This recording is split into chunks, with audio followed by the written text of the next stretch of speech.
बात करता हूँ। പ്രാവശ്യം നിത്യനായ ദൈവത്തിന് നന്ദിയോടെ സ്തോത്രം ചെയ്യുന്നു. आप सभी प्रियजनों को मसीही वंदना भी। എല്ലാ പ്രിയപ്പെട്ടവർക്കും ക്രിസ്തീയ വന്ദനങ്ങൾ. परमेश्वर अब तक हमें चलाया കർത്താവ് നമ്മെ ഇതുവരെയും നടത്തി, और जीवन के अंत तक चलाने में विश्वास योग्य भी है। ജീവിതത്തിന്റെ അവസാന സമയം വരെ നമ്മെ നടത്തുവാൻ അവൻ വിശ്വസ്തനാണ്. उस परमेश्वर पर हम पूरा पूरा भरोसा करें। ആ ദൈവത്തിൽ നമുക്ക് പൂർണ്ണമായും ആശ്രയിക്കാം. पिछले हफ्ता और पिछले महीना, इस साल के पिछले 11 महीने हम सबको प्रभु ने अपना पंखों की आड़ में सुरक्षित रखा। കഴിഞ്ഞ ആഴ്ചയിലും കഴിഞ്ഞ മാസത്തിലും കഴിഞ്ഞ 11 മാസം, ഈ വർഷത്തിന്റെ 11 മാസത്തിലും കർത്താവിന്റെ ഭദ്രമേറിയ ചിറകടിയിൽ ദൈവം നമ്മെ പരിപാലിച്ചു. आगे भी प्रभु हमारे हाथों को थाम कर ले चलेंगे। മുമ്പോട്ടും നമ്മുടെ കൈ പിടിച്ച് ദൈവം നമ്മെ നടത്തും. जहां हम प्रभु के हाथ छोड़कर लेकिन प्रभु के साथ साथ अकेले चल सकेंगे, वहां वो हमारे साथ साथ चलेंगे। ദൈവത്തിന്റെ കരം വിട്ട് നാം തനിയെ നടക്കുവാൻ കഴിയുന്ന സാഹചര്യങ്ങളിൽ കർത്താവ് നമ്മോട് കൂടെ നടക്കും. जब हम हाथ छोड़कर चलना खतरा लगे तो वो हमें अपना उंगली देंगे, हमें पकड़वा करके वो ले चलेंगे। നാം കൈവിട്ട് നടക്കുന്നത് നമുക്ക് ഭീഷണിയാകുമ്പോൾ തന്റെ വിരൽ നമുക്ക് തന്ന് നമ്മെ പിടിച്ചു നടത്തും. बच्चों को ऐसे चलाते हैं ना। हाँ। लेकिन जब हम प्रभु के उंगली पकड़कर चलना भी खतरा लगे तो वो हमें पकड़कर चलाएंगे। കർത്താവിന്റെ വിരൽ പിടിച്ച് നടക്കുന്നത് നമുക്ക് അപകടകരമാകുമ്പോൾ നമ്മുടെ കൈ പിടിച്ച് കർത്താവ് നമ്മെ നടത്തും. लेकिन प्रभु भी अपने हाथ में हमें पकड़कर चले तब भी हमें खतरा लगे, फिर वो चलने नहीं देंगे, वो हमें हाथों हाथ उठा लेते हैं। കർത്താവ് നമ്മുടെ കരം പിടിച്ച് നടത്തുന്നത് നമുക്ക് ഭീഷണിയാകുമ്പോൾ നമ്മെ നടത്തുകയില്ല, തന്റെ തോളിലേറ്റി നമ്മെ വഹിക്കും. हालेलुया। वो हमें अपनी छाती की ओर लगाएंगे। തന്റെ നെഞ്ചോട് ചേർത്ത് നമ്മെ നടത്തും. He will wrap us with his eternal love. वो हमें अपनी सनातन प्रेम से हमें लिपट लेंगे। തന്റെ നിത്യ സ്നേഹത്താൽ നമ്മെ മാറോട് ചേർത്ത് അണയ്ക്കും. अब तक कई बार वो हमारे साथ साथ चला है। അനേക പ്രാവശ്യം ഇതുവരെയും നമ്മുടെ കൂടെ നടന്നവനാണ്. कई बार अपनी उंगली देखकर हमें पकड़वा करके चलाया। അനേക തവണ തന്റെ വിരൽ നമ്മൾക്ക് തന്ന് നമ്മെ നടത്തിയതാണ്. और कई बार उसने हमें पकड़ कर चलाया। അനേക പ്രാവശ്യം തന്റെ കരം നമുക്ക് തന്ന് നമ്മെ പിടിച്ചു നടത്തി. लेकिन कई बार उसने हमें हाथों हाथ उठाकर अपने खांतों पर बिठा करके चला, हमें चलने नहीं दिया। അനേക തവണ നമ്മെ തന്റെ തോളിലേറ്റി നടത്തിക്കൊണ്ടുപോയി തന്നെ നാം നടക്കുവാൻ ദൈവം അനുവദിച്ചില്ല. कई बार हम लोग सोचते होंगे ना, हम कैसे ये परिस्थिति को पार किए हैं। അനേക തവണ നാം ചിന്തിക്കാറുണ്ട്, ഈ സാഹചര്യം നാം എങ്ങനെ കടന്നുപോയി എന്ന്. कई बार हम लोग बोलते हैं, अब मैं सोचता हूं तो समझ में नहीं आता मैं कैसे चला, कैसे पार हुआ। അനേക തവണ നാം ചിന്തിച്ചിട്ടുണ്ട്, കഴിഞ്ഞു പോയ സമയങ്ങൾ നാം എങ്ങനെയാണ് മുമ്പോട്ട് വന്നത് എന്ന്. क्या नहीं? कई बार है। അനേക തവണ നാം ചിന്തിച്ചിട്ടില്ലേ? लेकिन कैसे चला? എന്നാൽ നാം എങ്ങനെയാണ് നടന്നത്? कैसे पार हुए? എങ്ങനെ നാം ആ സാഹചര്യം കടന്നുപോയി? प्रभु ने हमें उठा करके ले चला। കർത്താവ് നമ്മെ എടുത്തു നടത്തി. हालेलुया। अगर ऐसा प्रभु हमारे जीवन में किया है तो प्रभु का धन्यवाद करें। അങ്ങനെ ദൈവം നമ്മുടെ ജീവിതത്തിൽ ചെയ്തെങ്കിൽ ദൈവത്തിന് നന്ദി പറയാം. Praise the Lord. हालेलुया। उस प्रभु पर और भी हम भरोसा करें। ആ ദൈവത്തിൽ നമുക്ക് കൂടുതൽ ആശ്രയിക്കാം. परमेश्वर हमें आशीष देवे। ദൈവം നമ്മെ അനുഗ്രഹിക്കട്ടെ. और प्रभु की वचन जो हमने पढ़ा उसकी ओर हम जा रहे हैं। നാം വായിച്ച വചനത്തിലേക്ക് നമ്മുടെ ശ്രദ്ധയെ തിരിക്കാം. लूका 18वां अध्याय है। ലൂക്കോസ് 18-ാം അധ്യായം. उसका पहला दोनों खंडों में हम प्रार्थना के बारे में देखते हैं। അതിന്റെ ആദ്യത്തെ 2 ഖണ്ഡികയിലും പ്രാർത്ഥനയെ കുറിച്ചാണ് നമുക്ക് കാണുവാൻ കഴിയുന്നത്. प्रार्थना के बारे में 2 दृष्टांत वहां पर दोनों खंड में, दोनों पैराग्राफ्स में प्रभु यीशु मसीह ने दिया है। ആദ്യത്തെ 2 ഖണ്ഡികയിലും പ്രാർത്ഥനയെ കുറിച്ചുള്ള 2 ഉപമകളാണ് കാണുന്നത്. आज मैं आप लोगों से बांटने के लिए 2 संदेश प्रभु ने मुझे दिया है। ഇന്ന് നിങ്ങളോട് പറയുവാനായി 2 സന്ദേശം ദൈവം എൻ്റെ പക്കൽ ഏൽപ്പിച്ചിട്ടുണ്ട്. इसलिए हम जो पिछले 1-2 हफ्ते से पढ़ना शुरू किए थे वो रेगुलर स्टडी आज नहीं होगा। അതുകൊണ്ട് കഴിഞ്ഞ ആഴ്ചകളായി നാം പഠിച്ചു വരുന്ന റെഗുലർ ആ പഠനം ഇന്നുണ്ടാകില്ല. I am saying मैं हूं करके मसीह ने जो कहा वो आज हम मनन नहीं करेंगे। യേശുക്രിസ്തു ഞാനാകുന്നു എന്ന് പറഞ്ഞതായ പഠനം ഇന്നുണ്ടാകില്ല.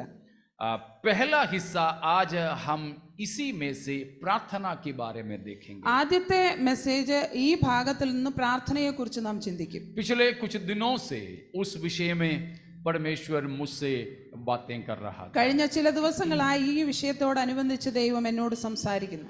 उनमें से मैंने कई बार चाहा कि कुछ मैसेज हमारे ग्रुप में डालूं लेकिन नहीं हो पाया। അനേക തവണ ഗ്രൂപ്പിൽ ഒരു മെസ്സേജ് ഇടുവാൻ ഞാൻ ചിന്തിച്ചു, പക്ഷേ നടന്നില്ല.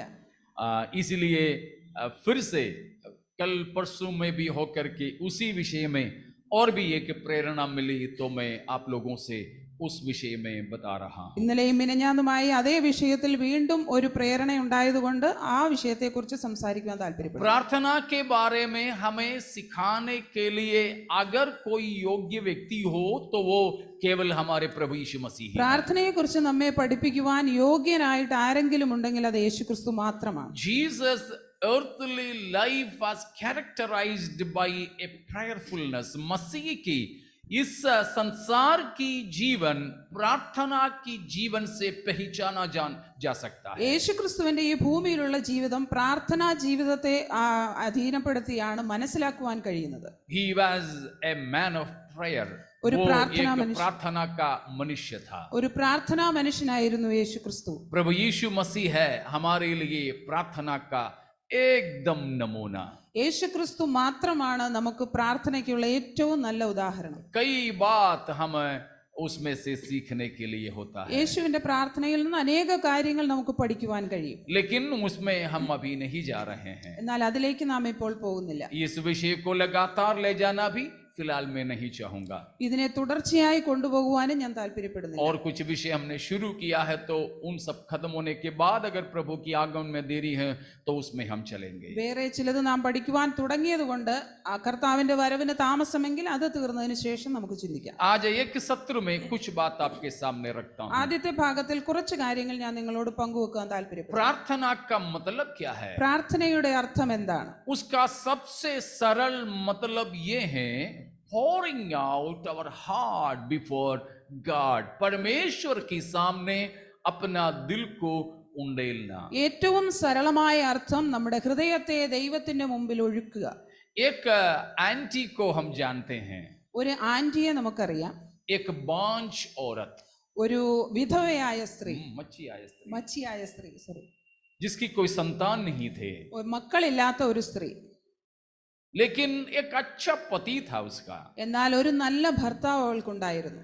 उसका पति ने बोला कि 10 बच्चों से भी मैं अकेला तेरे लिए काफी है। 10 മക്കളേക്കാൾ ഞാൻ നിനക്ക് വലിയതല്ലേ എന്ന് ആ ഭർത്താവ് ഭാര്യയോട് ചോദിച്ചു.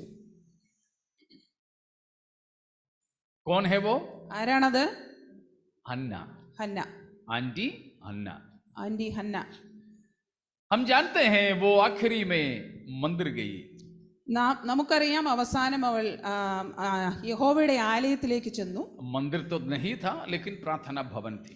ആലയമല്ലായിരുന്നു, എന്നാൽ പ്രാർത്ഥിക്കുന്ന ഒരു സ്ഥലം. That was a shrine, a tent, not the built up temple। वो एक आराधना भवन था। ഒരു പ്രാർത്ഥിക്കുന്ന ഒരു സ്ഥലമായിരുന്നു അത്. उस समय यरूशलेम मंदिर बनाया नहीं गया था। ആ സമയത്ത് യെരുശലേമിലെ ആലയം പണിതിട്ടില്ല. तो हर साल वो जाती थी। എല്ലാ വർഷവും അവൾ പോകുവാറുണ്ടായിരുന്നു. उस साल भी गई। ആ വർഷവും പോയി.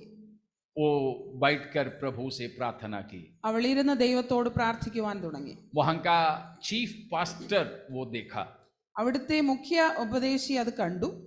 और उसने क्या कहा हमें मालूम है। എന്താണ് പറഞ്ഞത് എന്ന് നമുക്കറിയാം. क्या बोला था शमूएल? എന്താണ് പറഞ്ഞത്? एली महायाजक ने हन्ना को प्रार्थना करती हुई देखा तो उसने क्या कहा? ഏലി പുരോഹിതൻ ഹന്നയെ പ്രാർത്ഥിച്ചു കണ്ടപ്പോൾ അവളോട് എന്താണ് പറഞ്ഞത്? क्या बोला रोहन? जॉन, जोहान,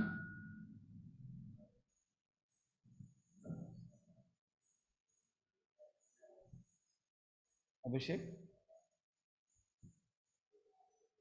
क्या बोला था? आशीष बोलने के लिए आ रहा।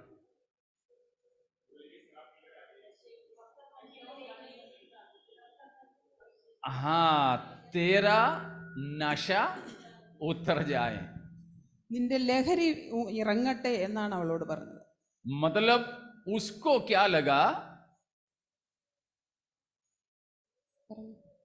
അവൾക്ക് എന്താണ് തോന്നിയത്? महायाजक को क्या लगा? മഹാപുരോഹിതൻ എന്താണ് തോന്നിയത്? उसने सोचा कि ये हन्ना दाखमधु पीकर नशे में बैठ के बुड़बुड़ा रही है, ഹന്ന വീഞ്ഞു കുടിച്ച് മത്തയായി വന്നിരിക്കുകയാണെന്ന്. क्योंकि वहां लिखा है केवल उसकी होठें ही हिल रही थी, അവിടെ എഴുതിയിട്ടുണ്ട് അവളുടെ ചുണ്ടു മാത്രം അനങ്ങുന്നുണ്ടായിരുന്നു, आवाज कुछ शायद नहीं आई। ശബ്ദം വരുന്നില്ലായിരുന്നു. तो महायाजक जाकर के हन्ना से सीधे सीधे ही ये बात कहा, മഹാപുരോഹിതൻ ഹന്നയോട് നേരെ മുമ്പിൽ ചെന്ന് ചോദിക്കുകയുണ്ടായി. लेकिन उस समय हन्ना का जवाब है हमारी प्रार्थना का परिभाषा, ആ സമയത്ത് ഹന്നയുടെ മറുപടിയാണ് നമ്മുടെ പ്രാർത്ഥനയുടെ അർത്ഥം, നിർവചനം. क्या बोली उसने?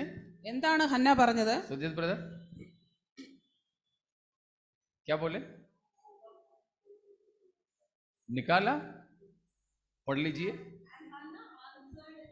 या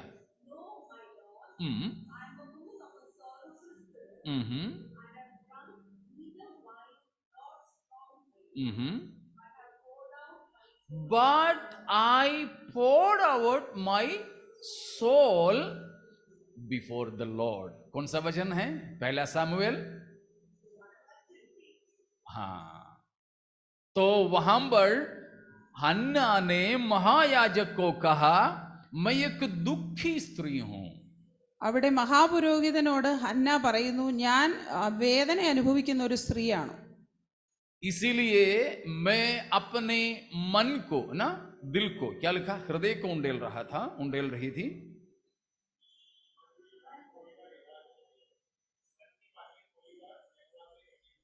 ऐसे लिखा है, मन की बातें खोलकर यहोवा से कह रही थी। എന്റെ മനസ്സിലുള്ളത് മുഴുവനും തുറന്ന് ഞാൻ യഹോവയോട് പറയുകയായിരുന്നു. अंग्रेजी में हमने पढ़ा, I was pouring out my heart before the Lord. यहोवा के सामने मैं अपने मन को उंडेल रही थी, യഹോവയുടെ മുമ്പിൽ എന്റെ മനസ്സിനെ ഒഴിക്കുകയായിരുന്നു എന്ന്. പകരുകയായിരുന്നു, ഹൃദയം പകരുക. सो प्रार्थना का सबसे सरल मतलब है परमेश्वर के सामने हृदय को उंडेलना. പ്രാർത്ഥനയുടെ ഏറ്റവും സരളമായ അർത്ഥമാണ് ദൈവത്തിന്റെ മുമ്പിൽ നമ്മുടെ ഹൃദയത്തെ പകരുക.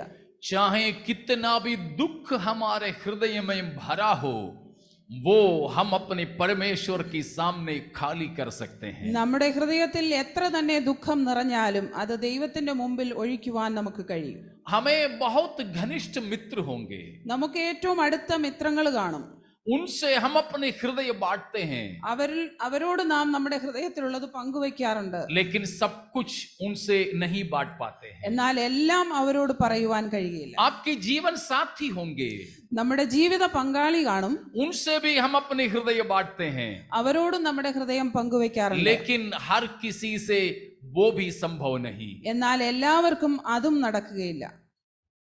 हम अपने बच्चों से या हमारे माता पिता से, हमारे मित्रों से छुपाकर कई चीजें रखते हैं, रखना पड़ता है. നമ്മുടെ മാതാപിതാക്കളിൽ നിന്ന്, നമ്മുടെ സഹോദരങ്ങളിൽ നിന്ന്, നമ്മുടെ മക്കളിൽ നിന്ന്, നമ്മുടെ പ്രിയപ്പെട്ടവരിൽ നിന്ന് അനേക കാര്യങ്ങൾ നമുക്ക് മറച്ചു വെക്കേണ്ടതായി വരുന്നു. लेकिन कुछ भी छुपाए बिना जो भी है हमारा हृदय पूरा पूरा उंडेल कर खाली करने का एक जगह मेरे लिए, आपके लिए उपलब्ध है, वो है हमारे सर्वशक्तिमान परमेश्वर की उपस्थिति. എന്നാൽ നമ്മുടെ ഉള്ളിലുള്ള എല്ലാ വേദനകളും മുഴുവനുമായി തുറന്ന് പകർന്നു വെക്കുവാനുള്ള ഏക സ്ഥലം യേശുക്രിസ്തുവിന്റെ സന്നിധിയാണ്. कई बार हम कुछ लोगों से अपना हृदय बांटने के लिए चाहा, അനേക തവണ ചിലരോട് നമ്മുടെ ഹൃദയം പങ്കുവെക്കുവാൻ നാം ആഗ്രഹിച്ചു. कुछ लोग हैं जिनको हम बांट सकते हैं, ചിലരുണ്ട് നാം പറയുവാൻ കഴിയുന്നവർ, लेकिन वे कई बार हमारे लिए उपलब्ध नहीं होते, എന്നാൽ അനേക തവണ അവർ നമുക്ക് लभ्यरल्ल। ലഭ്യരല്ലായിരുന്നു. वे लोग शायद हम लोग बोलते हैं ना फ्री नहीं है, അവരൊരു പക്ഷേ ഫ്രീ അല്ലായിരുന്നു. शायद वे हो जाते हैं तो बोलने लायक हम नहीं होते हैं, എന്നാൽ അവർ തയ്യാറാകുമ്പോൾ പറയുവാനായി നാം തയ്യാറല്ല. मुझे पिछले करीब 2-3 महीने से एक आदमी फोन कर रहा है, എനിക്ക് കഴിഞ്ഞ 2-3 മാസമായി ഒരു മനുഷ്യൻ എനിക്ക് ഫോൺ ചെയ്യുകയാണ്. लेकिन एक भी बार मैं अटेंड नहीं कर पाया। ഒരു പ്രാവശ്യം പോലും ഞാൻ ആ ഫോൺ എടുത്തിട്ടില്ല. कई बार उन्होंने मैसेज किया, അനേക തവണ മെസ്സേജ് അയച്ചു. मैंने जवाब बोला कि मैं आपको बुलाता हूं। ഞാൻ മറുപടി ഇത്ര മാത്രം പറഞ്ഞു, ഞാൻ വിളിക്കാം. मैं जानता हूं वो एक दुखी पुरुष है, ഒരു ദുഃഖിതനായ ഒരു മനുഷ്യനാണെന്ന് എനിക്ക് നന്നായി അറിയാം. और वो जब बोलना शुरू करे तो कुछ घंटों तक उनसे बात करना होगा। ആ വ്യക്തി സംസാരിക്കുവാൻ തുടങ്ങിയാൽ അനേകം മണിക്കൂർ സംസാരിക്കേണ്ടതായി വരും. मैं चाहता हूं ഞാൻ താല്പര്യപ്പെടുന്നുണ്ട്, लेकिन नहीं हो पाया। എന്നാൽ എന്നെ കൊണ്ട് ഇതുവരെ സാധിച്ചില്ല. कभी कभी वो मैसेज डालता है, at least could you just please pick up my phone, क्या कृपा करके मेरा फोन आप उठाओगे? ചിലപ്പോൾ എനിക്ക് മെസ്സേജ് ഇങ്ങനെ അയക്കാറുണ്ട്, ദയവ് ചെയ്ത് എന്റെ കോൾ ഒന്ന് എടുക്കാവോ. मतलब हमें ऐसा लोग नहीं हैं जिन्हें हम हृदय बांट सके। നമ്മുടെ ഹൃദയത്തെ തുറന്ന് ഒഴിക്കുവാനായി ഒരു വ്യക്തി ഇല്ല എന്നല്ല, शायद नहीं होगा, എന്നാൽ ചിലപ്പോൾ കാണില്ല, कभी कभी होगा भी, ചിലപ്പോൾ കാണും. लेकिन उनको और हमको एक सहूलियत का समय नहीं मिलेगा। അവർക്കും നമുക്കും അനുകൂലമായ ഒരു സമയം കിട്ടുന്നില്ല. लेकिन हमें एक प्रभु है, എന്നാൽ നമുക്കൊരു ദൈവമുണ്ട്. हमेशा वो अवेलेबल है, हमेशा वो खाली है हमारे लिए। എല്ലാ സമയവും നമുക്ക് വേണ്ടി കാത്തിരിക്കുന്ന ഒരു ദൈവം നമുക്കുണ്ട്. हालेलुया। ये नहीं कि हमारे प्रभु के पास कोई काम नहीं है, നമ്മുടെ ദൈവത്തിന്റെ അടുക്ക് ഒരു ജോലിയും ഇല്ല എന്നുള്ളതല്ല, लेकिन कभी भी हम पहुंचे हमारे लिए प्रभु खाली है। എന്നാൽ ഏത് സമയം നാം ചെന്നാലും നമുക്ക് വേണ്ടി അവൻ കാത്തിരിക്കും. Praise God। ആമേൻ. और मैं दोहराना चाहूंगा, हमारे लिए हर समय परमेश्वर खाली मिलता है। നമുക്ക് വേണ്ടി ഏത് സമയവും കർത്താവ് തന്റെ സമയം കണ്ടെത്തും. Praise the Lord। ആമേൻ. कभी भी प्रभु नहीं बोलेगा अब मेरे पास समय नहीं, आधा घंटे के बाद आ जाओ। ഒരിക്കലും എന്റെ അരികിൽ സമയം ഇല്ല എന്ന് കർത്താവ് പറയുകയില്ല. हालेलुया। ആമേൻ. प्यारों, ये हमारा एक धन्य अनुभव है। ആമേൻ. നമുക്ക് ഏറ്റവും ധൈര്യമുള്ള സന്തോഷമുള്ള ഒരു അനുഭവമാണ്. Praise God। This is our confidence before God। प्रभु के सामने यही हमारा हियाव है, ദൈവത്തിന്റെ മുമ്പിൽ നമുക്കുള്ള ഒരു ധൈര്യം അതാണ്. शायद पहला यूहन्ना 5:15 है, जरा देखिए। 1 യോഹന്നാൻ 5:15 जल्दी जल्दी। हाँ, जो कुछ हम जब हम या यदि हम जानते हैं कि जो कुछ हम मांगते हैं तो प्रभु सुनता है। हाँ, पढ़िए ना।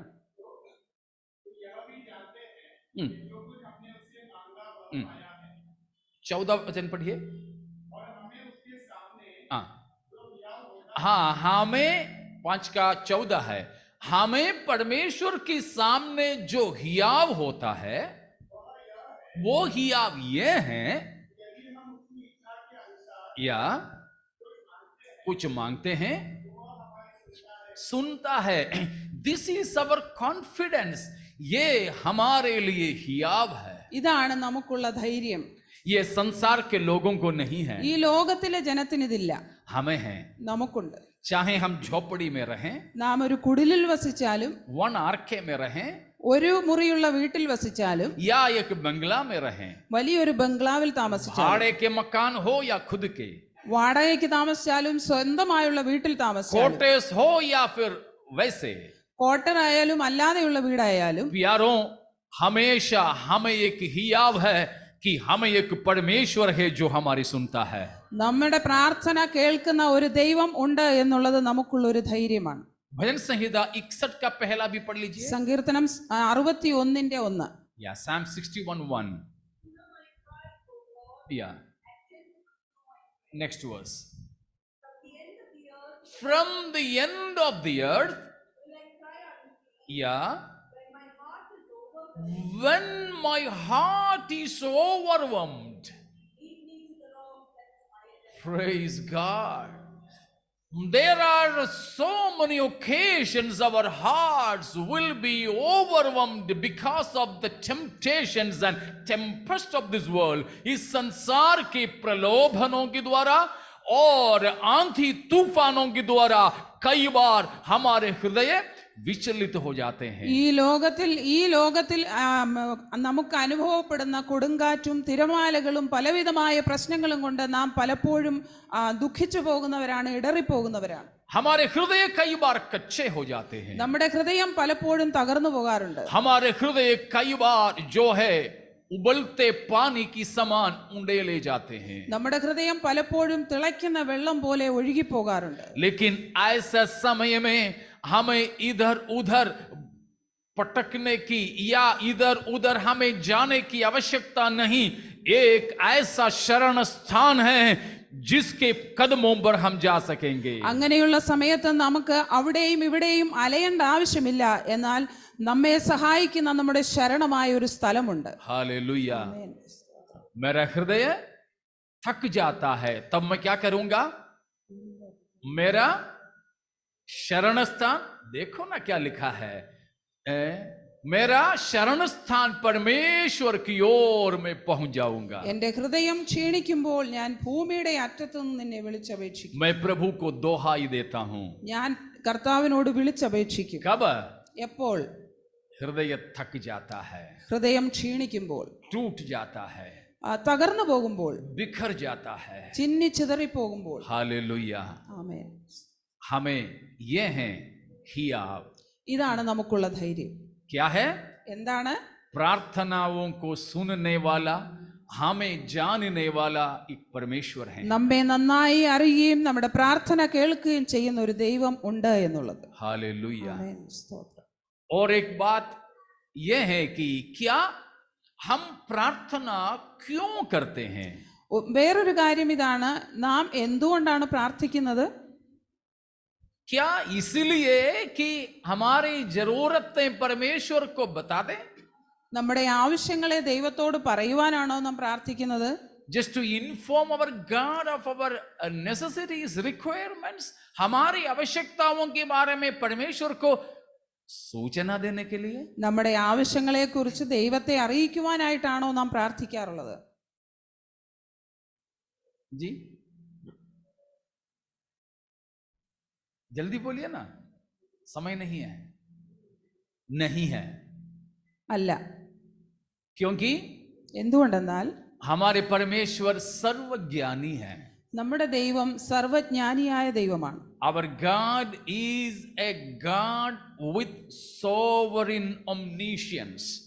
സർവജ്ഞാൻ से भरा परमेश्वर है. സർവജ്ഞാനത്താലും നിറഞ്ഞ ദൈവമാണ് നമ്മുടെ ദൈവം. हमारी जरूरतें हमारे कहने से पहले वो जानता है. നമ്മുടെ ആവശ്യങ്ങളെ നാം പറയുന്നതിനു മുൻപേ അവൻ അറിയാം.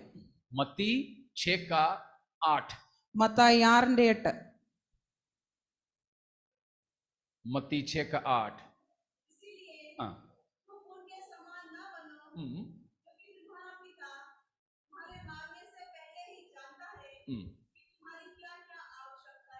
ये लाइट भी चालू कर दो.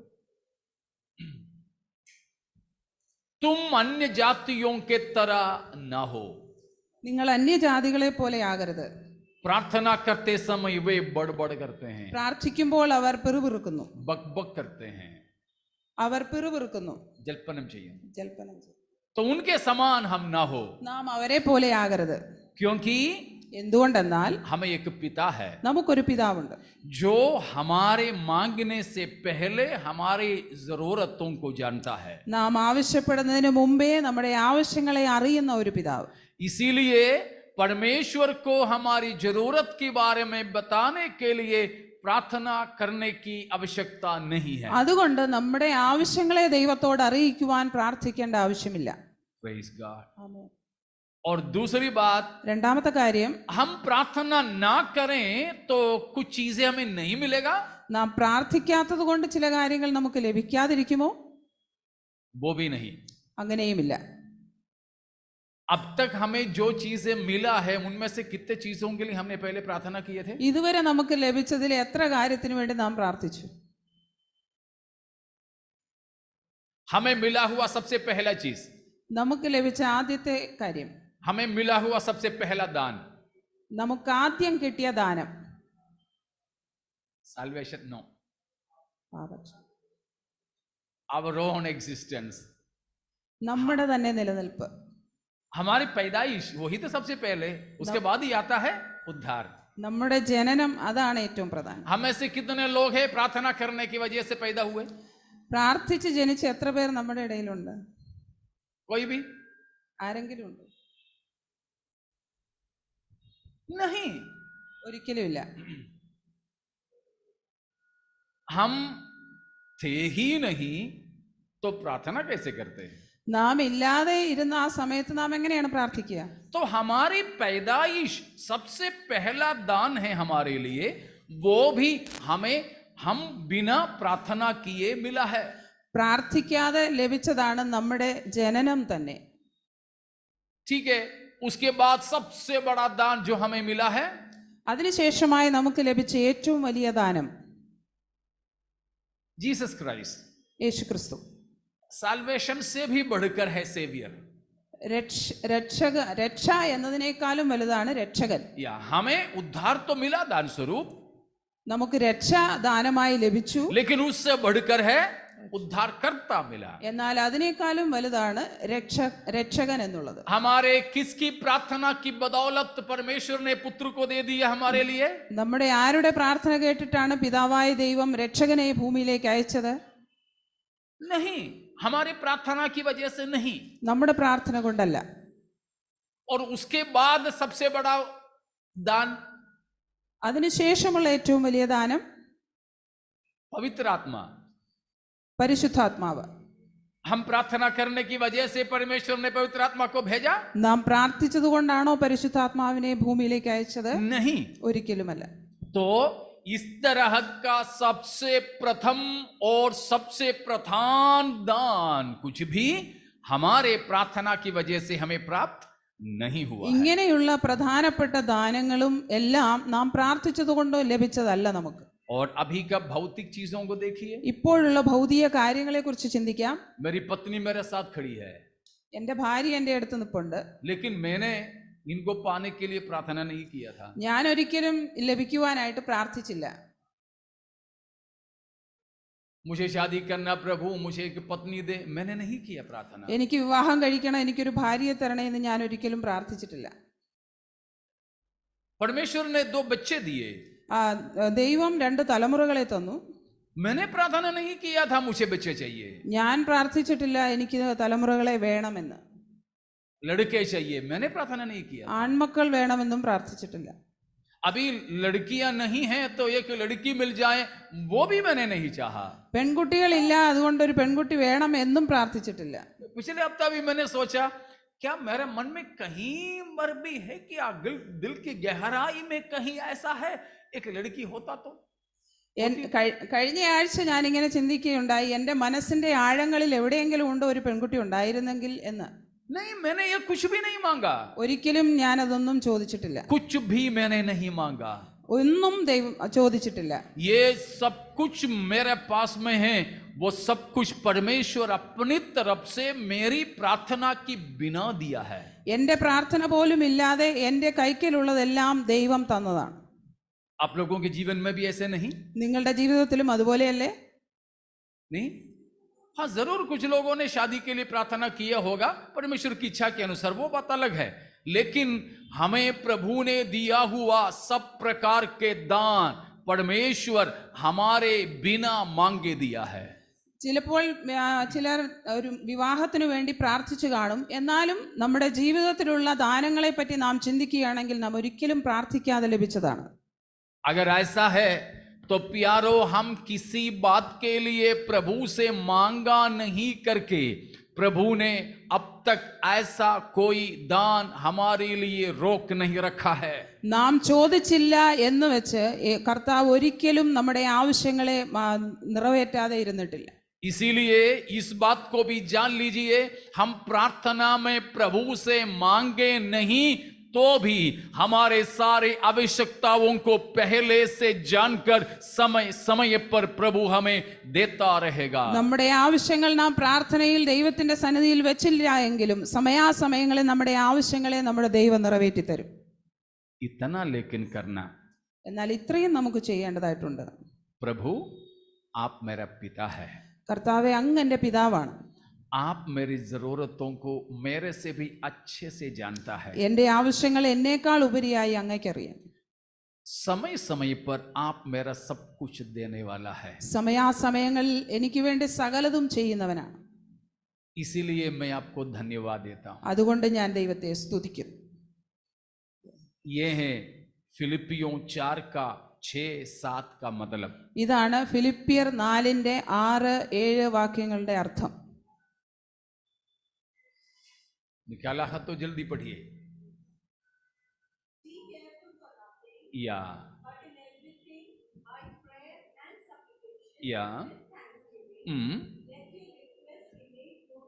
let your request be made known to God with how?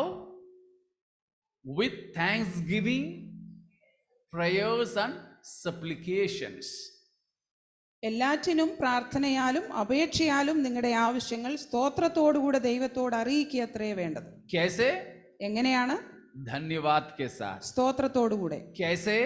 എങ്ങനെ? प्रभु मेरी जरूरत आप जानता है, इसीलिए धन्यवाद. കർത്താവെ എൻ്റെ ആവശ്യം അങ്ങ് അറിയുന്നു, അതുകൊണ്ട് ദൈവത്തിന് സ്തോത്രം. प्रभु आप मेरी आवश्यकता को समय पर पूरा करने वाला है, धन्यवाद. കർത്താവെ എൻ്റെ ആവശ്യങ്ങൾ സമയാസമയങ്ങളിൽ പൂർത്തീകരിച്ചു തരുവാൻ അങ്ങ് നല്ലവനാണ്, അതിനായി സ്തോത്രം. तो इस प्रकार धन्यवाद के साथ हमारे विषय प्रभु के सामने रख सकते हैं. ഇങ്ങനെ സ്തോത്രത്തോടെ നമുക്ക് നമ്മുടെ വിഷയങ്ങളെ ദൈവസന്നിധി വെക്കാം. Praise God. उसके लिए हमें जरूर प्रार्थना करना होता है. അതിനായി നമുക്ക് പ്രാർത്ഥിക്കേണ്ടത് ആവശ്യമാണ്. धन्यवाद के साथ, സ്തോത്രത്തോടുകൂടെ. बिल्कुल घबराए हुए नहीं. നാം ഒരിക്കലും പേടിച്ചുകൊണ്ടല്ല.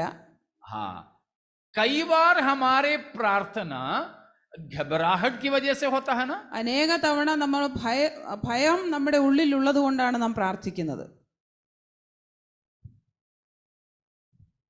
हम हियाव के साथ प्रार्थना करते हो या हम आकुल होकर के, व्याकुल होकर के प्रार्थना करते हो? ज्यादा നാം ധൈര്യത്തോടെയാണോ പ്രാർത്ഥിക്കുന്നത്, അത് ഭയപ്പാടോടെയാണോ പ്രാർത്ഥിക്കാറുള്ളത്? ज्यादातर प्रार्थना कब होता है? കൂടുതലായും പ്രാർത്ഥിക്കുന്നത് എപ്പോഴാണ്? व्याकुल होते समय ना. നാം ചിലപ്പോൾ വലിയ വിഷമത്തിലായിരിക്കുമ്പോഴാണ്. है ना जवान? तब तो और कोई रास्ता है ही नहीं, तब प्रभु की ओर ताकते हैं. നാം വിഷമഘട്ടത്തിലാകുമ്പോൾ വേറെ വഴിയൊന്നുമില്ല, അപ്പോൾ ദൈവമുഖത്തേക്ക് നോക്കും. लेकिन प्रार्थना हमने नहीं किया बोलकर प्रभु किसी भी भलाई को रोकेंगे नहीं. നാം പ്രാർത്ഥിച്ചില്ല എന്ന് വെച്ച് ദൈവം ഒരു നന്മയും നമുക്ക് മുടക്കിയിട്ടില്ല. शायद ये वचन आपके मन में पहले आया होगा, इसलिए ये वचन मैंने पढ़वाया. ഒരുപക്ഷെ ഈ വചനം നിങ്ങളുടെ മനസ്സിൽ നേരത്തെ വന്നു കാണും, അതുകൊണ്ടാണ് വായിച്ചത്. याकूब ने बताया एक वचन और शायद आपके मन में गूंज रही होगी. യാക്കോബ് പറഞ്ഞതായ ഒരു വാക്യം കൂടെ നിങ്ങളുടെ മനസ്സിൽ ഒരുപക്ഷെ ഉണ്ടായിരിക്കാം. कौन सा है? ഏതാണ്? 4 का पहले से पढ़ लीजिए. 4ന്റെ ആദ്യത്തെ വാക്യം മുതൽ. हाँ.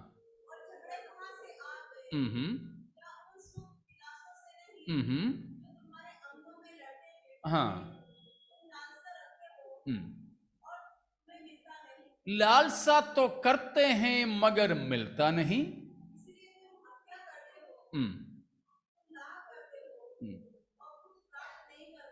कुछ प्राप्त नहीं कर पाते.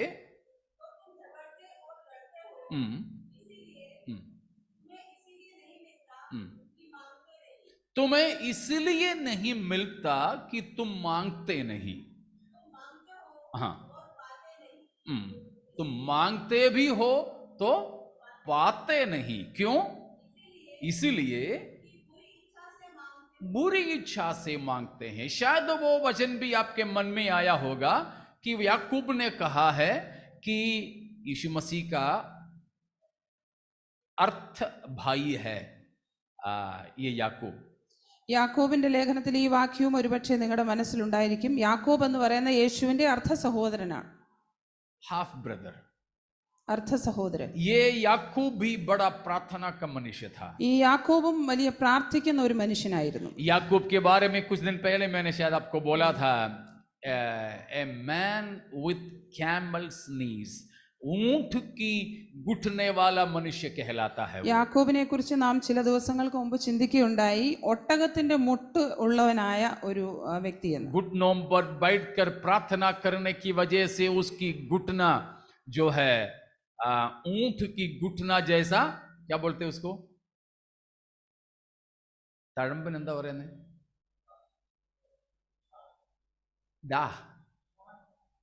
दाग बोलते हैं। अच्छा, गाठ बोलते हैं, ठीक है। गाठ वाला याकूब का घुटना था। മുട്ടയിലിരുന്ന് പ്രാർത്ഥിക്കുന്നത് കൊണ്ട് യാക്കോബിന്റെ മുട്ടില് വലിയ തഴമ്പ് വന്നിരുന്നു, ഒട്ടകത്തിന്റെ മുട്ട് പോലെ. तो वो ही प्रार्थना के बारे में हम बताया कि तुम पाते नहीं हो इसीलिए कि तुम मांगते नहीं हो। നിങ്ങൾ യാചിക്കാത്തത് കൊണ്ട് ലഭിക്കുന്നില്ല. शायद मैंने पहले आपको बोला, हम मांगे बिना मांगे भी प्रभु हमें देता है। ഞാൻ ഇതിനു മുമ്പ് പറഞ്ഞിട്ടുണ്ട്, നാം ചോദിക്കാതെ തന്നെ ദൈവം നമുക്ക് തരും. तो ये वचन शायद आपको थोड़ा सा शक दिलाएगा कि मांगते नहीं तो मिलता नहीं, याकूब ने कहा है। നിങ്ങൾ ചോദിക്കാത്തത് കൊണ്ട് ലഭിക്കയില്ല എന്ന് യാക്കോബിന്റെ ലേഖനത്തിൽ എഴുതിയിരിക്കുന്നതുകൊണ്ട് നിങ്ങൾക്ക് ഒരുപക്ഷെ സംശയമുണ്ടാകും. अगर ऐसा है तो हमने प्रार्थना नहीं किया इसलिए हमें नहीं मिला, ये मत सोचिए आप। അങ്ങനെയെങ്കിൽ നാം പ്രാർത്ഥിക്കാത്തത് കൊണ്ട് ലഭിച്ചില്ല എന്ന് നാം ചിന്തിക്കരുത്. इसीलिए मैं आपको बताना चाहूंगा अगली बात कि प्रार्थना इस मतलब से क्या है। അടുത്ത പ്രാവശ്യത്തെ പ്രാർത്ഥന ഈ അർത്ഥത്തിൽ എന്തായിരിക്കുമെന്ന്. इस मतलब में प्रार्थना क्या है, ഈ അർത്ഥത്തിൽ പ്രാർത്ഥന എന്തായിരിക്കും എന്ന് പറയും. क्या है प्रार्थना? എന്താണ് പ്രാർത്ഥന? It is simply a trusting the Lord. ദൈവത്തിൽ ആശ്രയിക്കുക എന്ന് മാത്രമാണ് പ്രാർത്ഥന. परमेश्वर पर भरोसा करने का प्रमाण है प्रार्थना। ദൈവത്തിൽ ആശ്രയിക്കുന്ന എന്നുള്ളതാണ് പ്രാർത്ഥന.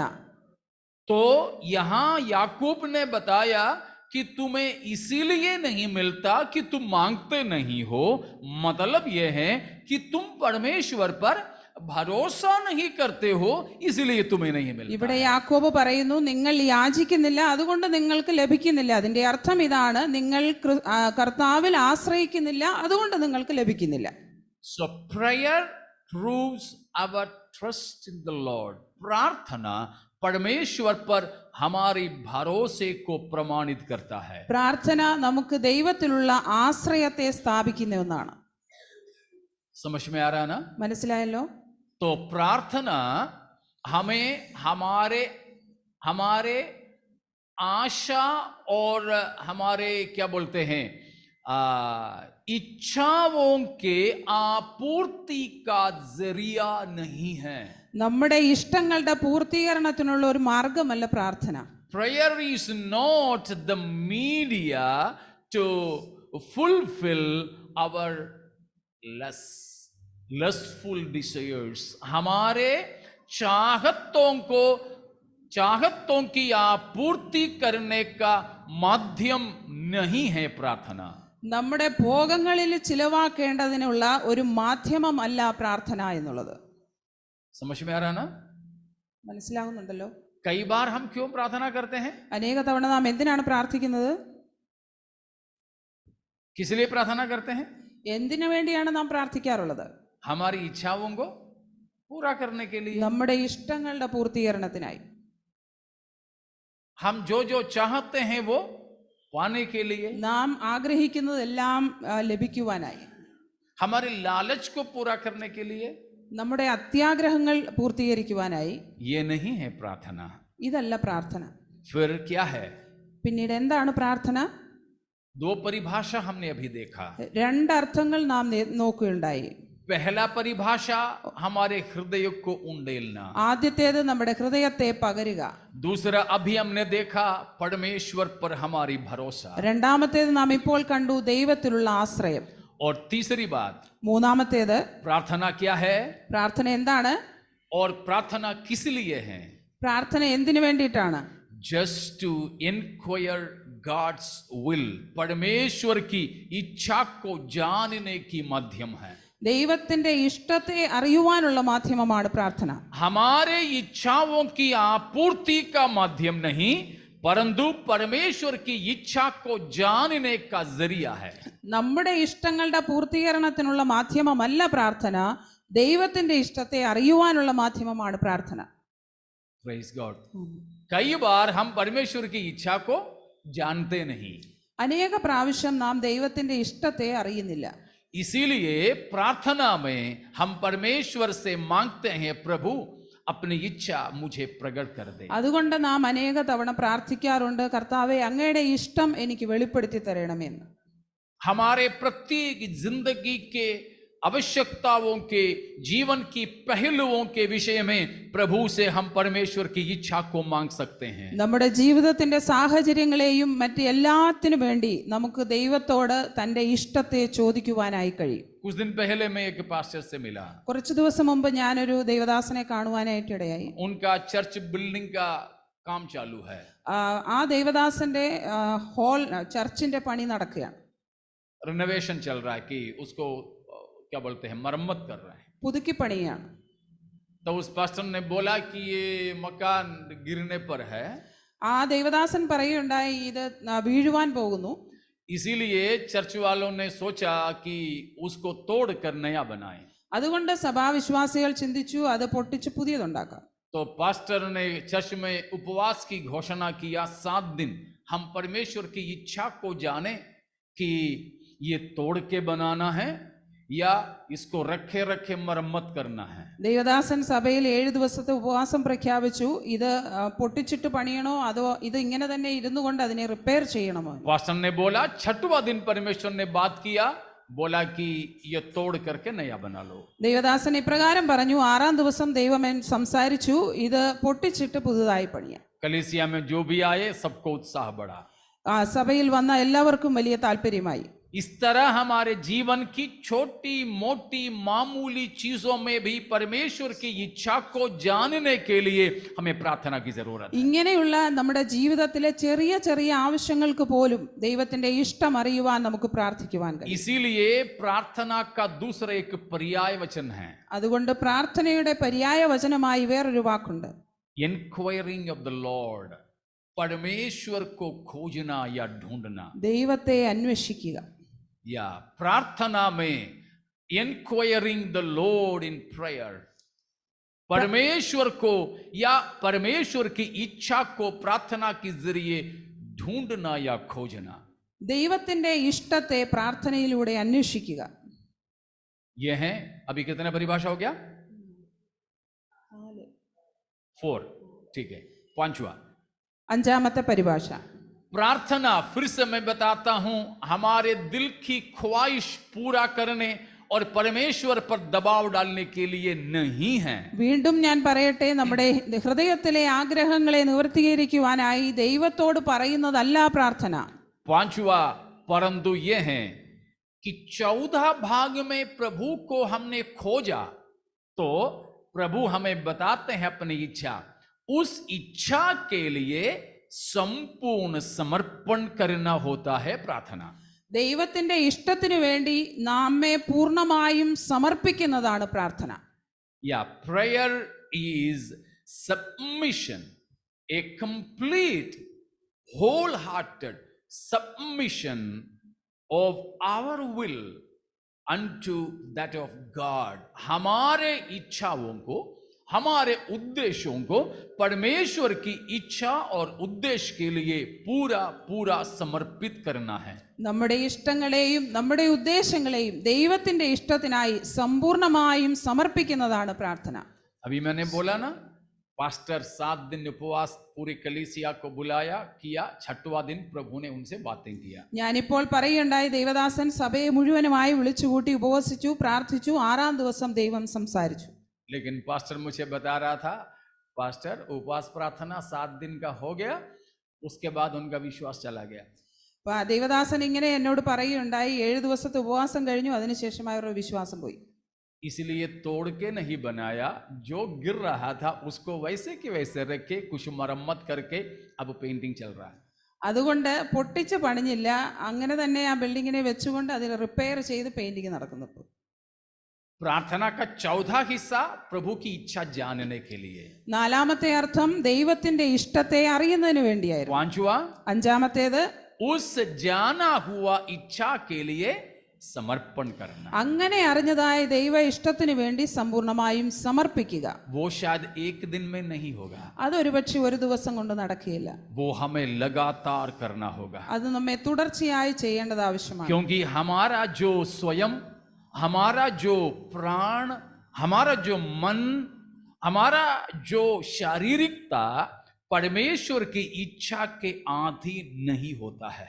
നമ്മിലെ നാം എന്ന വ്യക്തി, നമ്മുടെ ശരീരത്തിന്റെ അവസ്ഥകൾ ദൈവത്തിന്റെ ഇഷ്ടത്തിനായി അധീനപ്പെട്ട് കഴിയുന്നില്ല. അതുകൊണ്ട് പെട്ടെന്ന് നമുക്ക് സാധിക്കുകയില്ല. इसीलिए लगातार प्रार्थनाओं के द्वारा अपने आप को प्रभु के अधीन करते जाएं, करते जाएं, करते जाएं. തുടർച്ചയായുള്ള പ്രാർത്ഥന കൊണ്ട് ദൈവത്തിന്റെ സന്നിധിയിൽ നമ്മെ സമ്പൂർണ്ണമായും സമർപ്പിച്ച് മുമ്പോട്ട് പോകും. उस तरह जब हम प्रभु की इच्छा के लिए पूरी तौर पर समर्पित करेंगे, परमेश्वर समय समय पर अपनी योजना हमारे द्वारा पूरा करता रहेगा. അങ്ങനെ സമ്പൂർണ്ണമായും ദൈവത്തെ സമർപ്പിക്കുകയാണെങ്കിൽ സമയാസമയങ്ങളിൽ ദൈവം തന്റെ ഇഷ്ടം നമുക്ക് പ്രകടമാക്കി തരും. प्यारों, പ്രിയമുള്ളവരെ, प्रभु यीशु मसीह ने हमें प्रार्थना का दृष्टांत दिया. യേശുക്രിസ്തു നമുക്ക് പ്രാർത്ഥനയുടെ ഒരു ഉദാഹരണം നൽകിയുണ്ടായി. कैसे प्रार्थना करना है? എങ്ങനെയാണ് പ്രാർത്ഥിക്കേണ്ടത്? सुजीत ब्रदर, कैसे? 18 का पहला, ലൂക്കോസ് 18:1. या 2 बात वहां पर लिखा है. 2 കാര്യങ്ങൾ അവിടെ എഴുതിയിട്ടുണ്ട്. नित्य प्रार्थना करना और हियाव ना छोड़ना. മടുത്തു പോകാതെ എപ്പോഴും പ്രാർത്ഥിക്കുക. हमें प्रार्थना नित्य करना നമുക്ക് പ്രാർത്ഥന എപ്പോഴും ചെയ്യണം, और हियाव ना छोड़ना. മടുത്തു പോകാതെ പ്രാർത്ഥിക്കണം. और 7वां पद, 7ാമത്തെ വാക്യം. या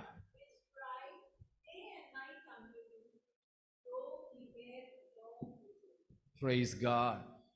हमारे परमेश्वर एक अधर्मी न्यायी नहीं है. നമ്മുടെ ദൈവം അനീതിയുള്ള ന്യായാധിപനല്ല. हमारे परमेश्वर धर्मी है. നീതിയുള്ള ന്യായാധിപനാണ് നമ്മുടെ ദൈവം. वो हमारे पिता है, അവൻ നമ്മുടെ പിതാവാണ്, दयालु है, ദയാലുവാണ്, हम पर तरस खाता है. നമ്മോട് കരുണ തോന്നുന്നവനാണ്. हालेलुया. प्यारों, वो दयालु पिता उससे रात दिन गिड़गिड़ाने वाले अपने डरवैयों के विषय में धीरज तो धरेगा, तो भी मना नहीं करेगा. രാപ്പകൽ തന്നോട് നിലവിളിക്കുന്ന തന്റെ വൃതന്മാരുടെ കാര്യത്തിൽ ദീർഘക്ഷമയുള്ളവനായാലും അവരെ പ്രതിക്രിയ നടത്തി രക്ഷിക്കും. वो हमारी इंकार नहीं करेगा, നമ്മെ ഒരിക്കലും ത്യജിക്കുകയില്ല. वो जरूर हमारे समय से हो सकता है देरी करे, ചിലപ്പോൾ നമ്മുടെ സമയത്തിലും താമസിച്ചായിരിക്കും. हमारे समय के हिसाब से प्रभु काम नहीं करेगा. നമ്മുടെ സമയത്തിനനുസരിച്ച് ദൈവം ചിലപ്പോൾ പ്രവർത്തിക്കുകയില്ല. जैसे हम लोग जानते हैं, डिले इज नॉट डिनायल. നാം അറിയുന്ന देरी करने का मतलब इंकार करना नहीं होता है. നാം അറിയുന്നത് പോലെ താമസിക്കുന്നത് ഒരിക്കലും അതിന് മറുപടി ലഭിക്കുകയില്ല എന്നുള്ളതല്ല. സ്തോത്രം. താമസം തഴയലല്ല.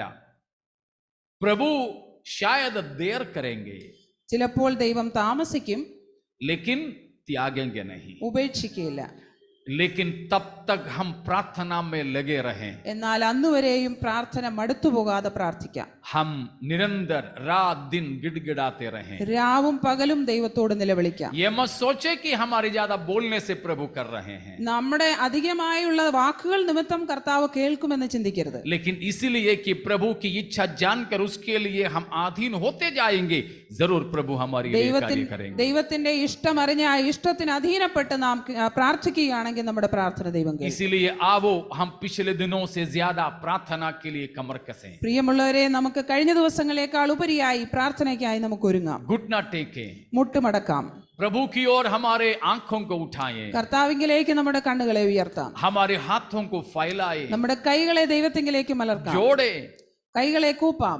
हाथों को प्रभु की ओर उठाएं, കൈകളെ ദൈവത്തിങ്കിലേക്ക് ഉയർത്താം. प्रभु से कहें, प्रभु मेरे हृदय की उंडेलने को स्वीकार करें। കർത്താവേ, എന്റെ ഹൃദയത്തെ ഒഴിക്കുന്നതിനെ ദൈവമേ നീ സ്വീകരിക്കണമേ എന്ന് प्रभु के सामने जाकर हमारे हृदय को खाली करें। നമ്മൾക്ക് ദൈവസന്നിധിയിലേക്ക് ചെന്ന് നമ്മുടെ ഹൃദയത്തെ ഒഴിക്കാം. हमारे दुख दर्दों को प्रभु के सामने हम उंडेलें। നമ്മുടെ വേദനകളെയും ദുഃഖങ്ങളെയും ദൈവത്തിന്റെ സന്നിധി നമുക്ക് പറയാം. वो हमारे हृदयों को आशा से, आनंद से, शांति से, हिम्मत से भरेंगे। നമ്മുടെ ഹൃദയത്തെ ആശ കൊണ്ടും ആനന്ദം കൊണ്ടും സമാധാനം കൊണ്ടും ധൈര്യം കൊണ്ടും ദൈവം നിറയ്ക്കും. बच्चों, जवानों, आप लोग भी प्रार्थना में इन दिनों आगे बढ़ें। കുഞ്ഞുങ്ങളെ, യുവജനങ്ങളെ, നിങ്ങളും ഈ ദിവസങ്ങളിൽ പ്രാർത്ഥനയ്ക്കായി ഒരുങ്ങുക.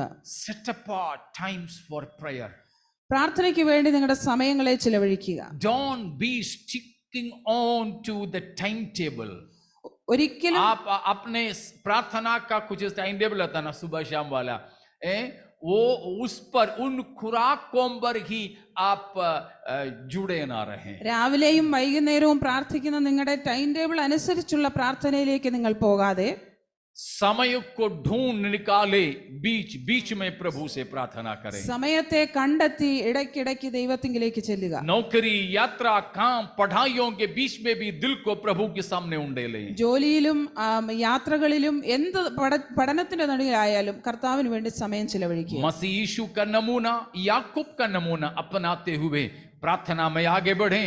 इन वचनों के द्वारा प्रभु हमें आशीष दे। യേശുക്രിസ്തുവിന്റെയും യാക്കോബിന്റെയും ഉദാഹരണങ്ങളെ നാം കണ്ടുകൊണ്ട് നമ്മുടെ ജീവിതത്തെ പ്രാർത്ഥനയ്ക്കായി സമർപ്പിച്ച് ഈ ദിവസങ്ങളിൽ മുന്നോട്ട് പോകാം. हालेलुया। आइए